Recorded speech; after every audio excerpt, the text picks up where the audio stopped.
Hi guys, it's the breakdown, and we're back today with another video. My God, what a result that was for England on the weekend, losing to Ireland. I believe that makes it another consecutive loss for England. Guys, what do we think of the game? Yeah, I think to be honest, it was probably Ireland underperforming in the first half more than England staying in the fight. And then I would say the red card happened and what we'd expect, Ireland just went away with it. 100%. I think Ireland definitely underperformed, but England underperformed a lot better. I think that's the best way to put it. But Ireland still winning by a comfortable margin. Is for them. It's quite a soothing kind of feeling for them to win by 10 points. Still. Yeah, man, it's looking like 2015 all over again. If you look at like, especially after that Billy Vunipola red card, like England don't have an eight at this point. You know, like who's even going to go number eight for England? They, Like they, the they do have a very good eight, but they're just too obnoxious to pick him. Zach Mercer, he has to be in there now. If Billy Vunipola is now red carded and is banned, Zach Mercer has to be on the telephone saying, "Come on, mate, World Cup." Don Brandt's a better option than Zach Mercer. I think in There's weight off. no way you think that. There's no way you believe Yes, that. he is. Why has he been picked? And why hasn't Mercer been picked, Varane? Because the coaching staff, I can see exactly why. The coaching staff sees Zach Mercer as a risk as someone with two international caps Mm. that hasn't played a lot of international rugby. And Don Brandt has a bit more experience in an England camp. But when you look at those two as players, Mercer is the much better player, and it's not even Right, You close. know right. what? Well, the thing is, World Cups are about risk, and I think Yeah. that's what England need to do. I think they go with someone. I think Don Brandt's had an opportunity to perform, and he's been dog shit. Do you then take the risk of having a two cap Zach Mercer who's been was a top 14 player of the season, and then you Mm. pick him? Personally, I think you should go for that risk and go with Kieran, Zach Mercer. I think the one way you have to look at it is England in their current state with this current group of players and this coaching staff. Let's be honest, we're not going to win the World Cup. Everyone knows that. Okay, but what will Right, help us is doing something that maybe people don't expect that takes a bit more risks. That's why people think Scotland have such a good chance because they're not afraid to take risks. If Brandon, if if we come in with the mindset where we want to take risks, I think our chances are multiplying by 10. Brandon, when you talk about England doing something people didn't expect, maybe you could start with England winning a game. That'll be something that's really outside of the box and unexpected. But look, going into the England game and the forward pack battle, what did you guys think of the Benno celebrations? Like, what were your thoughts on the way that he was there? Next question. Next question. Okay. Speaking of the forwards, let's talk about the forward pack battle England had. Like, I think we've spoken about England's forward pack being a problem, and like it's continually, I think, being started seen. Will Stewart, Kieran, as a Bristol fan, what's your what's your analysis of how Will Stewart played onside? If you had to summarize it in one word. dreadful. I think he didn't have a good game. He's a great player, and I think England he'll be important for England. But his performance against Ireland was not worth the next start.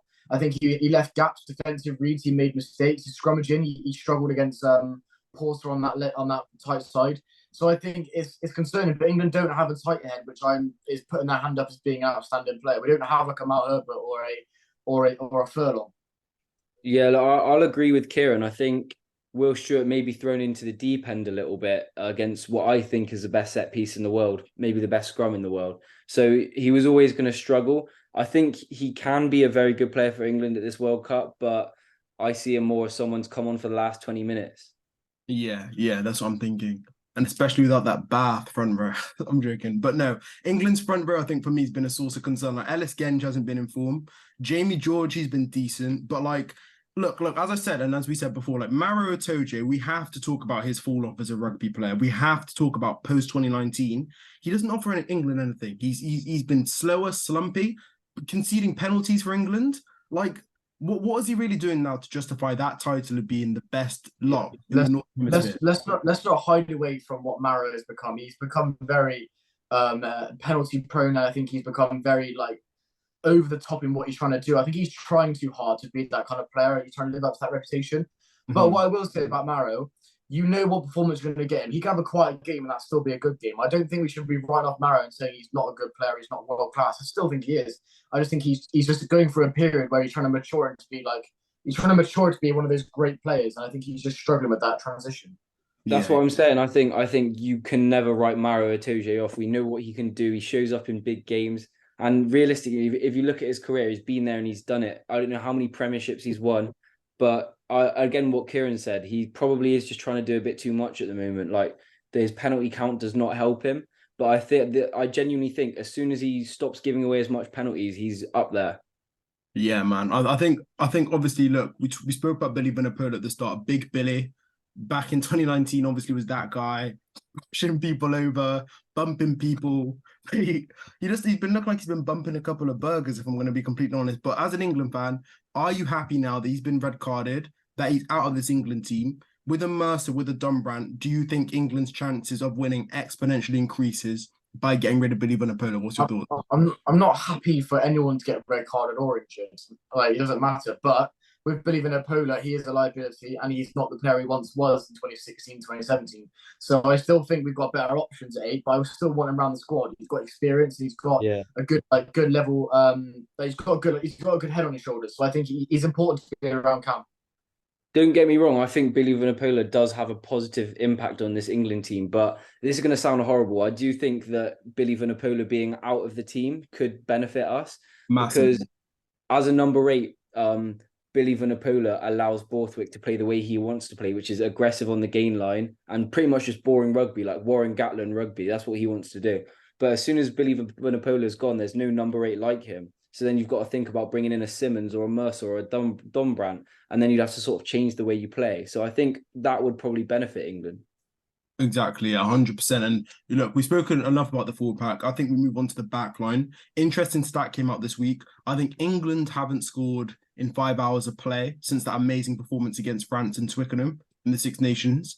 But for you, are you looking at that back line, looking at people like Ben Young still being involved, Danny Care? It's the same nines England were picking 10 years ago. Like, England haven't produced a world-class 9 in 10 years. So going into the World Cup, if you're seeing Ben Young's name there for the Argentina fixture, Samoa, Japan, are you going to be nervous in terms of chances of winning? I'm never going to be worried about beating Japan. I think Samoa raised more of a threat, and I think Argentina as well. But it's like funny you mentioned that backline, because when you look at them play, it doesn't look like they've been training to score through their backs. They have no intention to score through their backs whatsoever, which just doesn't make sense to me. 100%. I think England, I don't know what they do in the training paddock, but it seems to me like they just play, let's just pack down a couple of scrums and some lineouts and see how we do. I don't think they have much more about them. They're not, in training, I don't think they have the freedom to try out skills. They don't look like a team that are going to throw an offload. They look like a team that's just going to go down and play boring rugby. The question about Ben Youngs, though, he is going to be our first choice for the World Cup. Like, let's be honest, there's not a 9 there that's going to start more than Ben Youngs is. Do I think he is going to impact England's success at this World Cup? No, I don't. I think he's going to put on a bang average performance throughout the whole tournament. But we need something on the bench, like an Alex Mitchell, to change the game up and shake it up. And then after the World Cup, we bin Ben Youngs off. Yeah. No, I was sorry, Sally. I was just going to say about that. Like, I think the way England are going to have to win games is probably, well, you either do take risks throughout the game, but then that could lead to heavy scorelines like we saw against France. But I think the best way for England now is, as Kieran says, keep it tight for 60 minutes, average performance, keep it tight, and then bring on your players that can actually change games like Alex Mitchell, Marcus Smith, and that's where you win the game. I think I want to say one thing. In 2019, we had like the bomb squad of South Africa being their type 3 coming on. I think you're going to see almost like a bomb squad in England, but just a different type. It's going to sound crazy, but I'm seeing maybe like an Alex Mitchell, Marcus Smith, and then like an Ollie Lawrence coming off the bench and actually changing the way England play, make it more dynamic. I think you're going to get 60 minutes of just boring, bang average rugby, and then they're going to come on, change it all up. And I think England are going to win majority of their games of the World Cup in the last 60 to 70, last 20 minutes, I reckon. Looking at that game, we've spoken a lot about England. Just a quick talk about Ireland. People said without Sexton, they look like a different team. And in my opinion, I think we saw that this week. We saw that if you don't have Sexton in that Ireland team, they look completely off. And I'm going to be honest with you, like we said in the recording, if Ireland play the way they play against England, against South Africa, against Scotland, maybe even a Tonga, I think they're going to lose in the World Cup, personally. And I don't think you can put that sort of performance against the world's best. That's my opinion. But just quickly, like, what did you guys think about the way Ireland played? Okay. I wouldn't get too hit up about what Ireland done this weekend. I think they can still put on a performance against anyone.